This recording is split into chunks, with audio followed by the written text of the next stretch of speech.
Hi scholars, I'm Miss Ruiz from Athenaeum Monte Vista South, and today I'll be reading you a special story.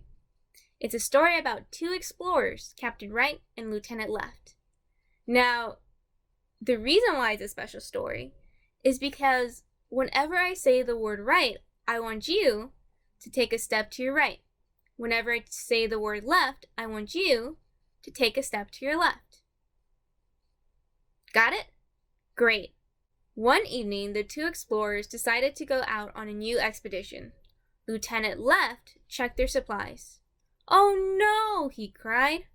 "There are plenty of food rations left, but we are missing our compass and our binoculars. You'll need to go right out to the supply store and buy new ones." "I can't believe you forgot to check our backpacks after our last trip," grumbled Captain Wright. "You never get anything right." "Don't be difficult, sir," replied Lieutenant Left. "It will only take 20 minutes if you come right back. Go to 51st Street and 3rd and turn left at the stop sign. Then go to 61st Street and turn right, and there it will be on your left," declared Lieutenant Left. The captain left their base camp. Captain Wright found the store and asked the clerk where he could find the compasses. The clerk pointed and said, "Go to aisle 4 and turn left. The compasses will be on your left, and binoculars will be on your right." Captain Wright made his purchase and walked right out the door. He turned left, but he couldn't remember where he had left his car. Suddenly, he remembered that he had driven Lieutenant Left's car and that his car was at the base right where he had left it.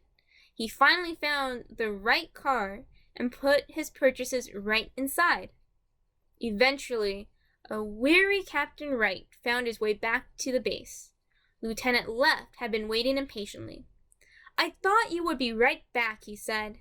"I left all the food rations out when it started to rain and ruined everything. You'll have to go right out again." Captain Wright sighed. He had no energy left. "I'm going right to bed," he said. "We'll need plenty of rest if we are going exploring, so I might as well start right now.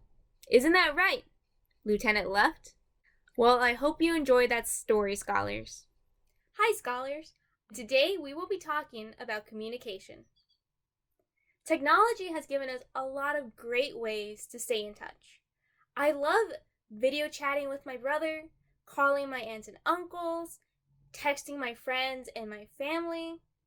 I even like emailing my professors, but mainly to stay on top of schoolwork. However, I started to think, or rather wonder, how did people stay in touch before we had the internet and before the phone was around? The answer is quite simple. People would have to write letters. Have you ever received a letter in the mail? Isn't it exciting when you get to see your name on an envelope just addressed to you? And then you get to open it and see the contents.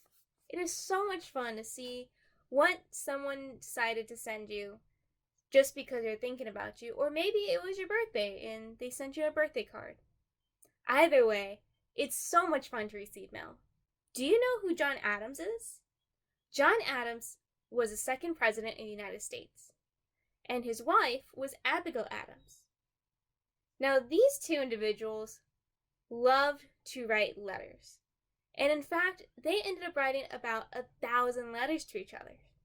You might ask, well, why? Why would they be motivated to write 1,000 letters to each other?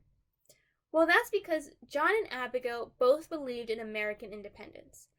And consequently, John, as a politician, often had to travel.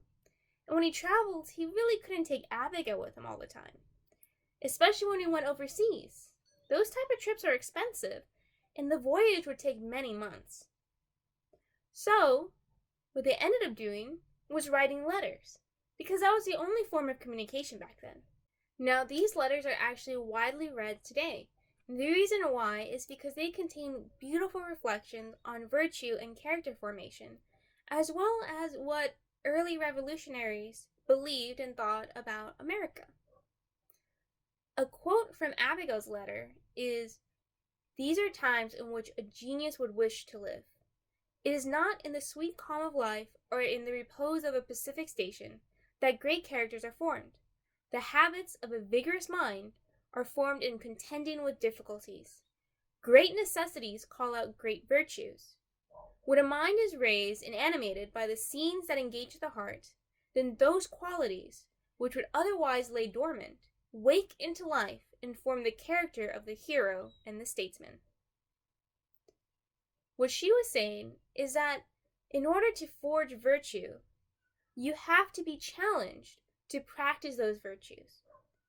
And during the time that she was living in, it was easy to find many opportunities to practice your virtues, such as courage and perseverance and even patience. Because America didn't win her independence overnight.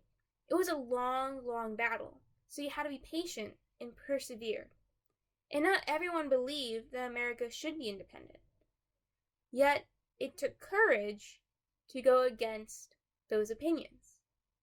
So that's what Abigail was talking about. She wanted to just elaborate on how virtue is formed through trials. Another great quote is John. John wrote, "Human nature, with all its infirmities and deprivation, is still capable of great things. It is capable of attaining to degrees of wisdom and goodness. The virtues and powers to which all may be trained by early education and constant discipline are truly sublime and astonishing." John has a very uplifting message. He says that even though it's hard and even though we're not inclined to every virtue, we can still achieve great excellence in each virtue. We just have to keep trying, just persevere. Now, Abigail and John could be considered pen pals. A pen pal is someone you write to and who writes back to you on a regular basis. Do you have a pen pal? Would you like one? Writing a letter is pretty easy. You only need about 4 things. Just an envelope, a regular piece of paper, some stamps, and a pen. So you can have a pen to write your pal. Isn't that funny? Well, letters used to be written on beautiful paper called stationery. And the stationery used to have all these different designs. Some were very intricate, some are very simple. Some had beautiful pictures of art on them. Others were mainly more geometric shapes. The reason why they had different types of stationery is so people can pick one that express themselves a little bit. So let's say you really liked great art. You might pick a stationery that has great art printed on it. Or maybe you really like geometry or just patterns. So you might pick one with a really neat, complex pattern. Or maybe a simple pattern because you like simplicity. Either way, you can still write neat letters to your friends and family, even if you don't have fancy stationery. You can make your own. All you need is some colored pencils and markers, stamps, and maybe stickers, whatever you have on hand. And you can get an ordinary piece of paper. You can fold it up in half. You get a normal piece of paper. You can fold it in half, hamburger style, and fold it in half again. Now you have a neat little letter. And then you can decorate the front. I decorated mine to all my scholars from Miss Ruiz. When you open it, you have a nice little message. If I was your pen pal, what I would say would be, "My dearest friends." That's how Abigail would normally start her letters. I hope you've been well. I have been good. I've adjusted to my new schedule.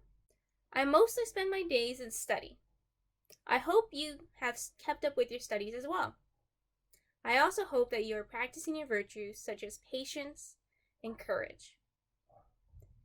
I can't wait to see you again. Sincerely, Miss Ruiz. Maybe today you can take a moment and write someone you haven't talked to in a while a letter. Maybe your grandparents or your best friend.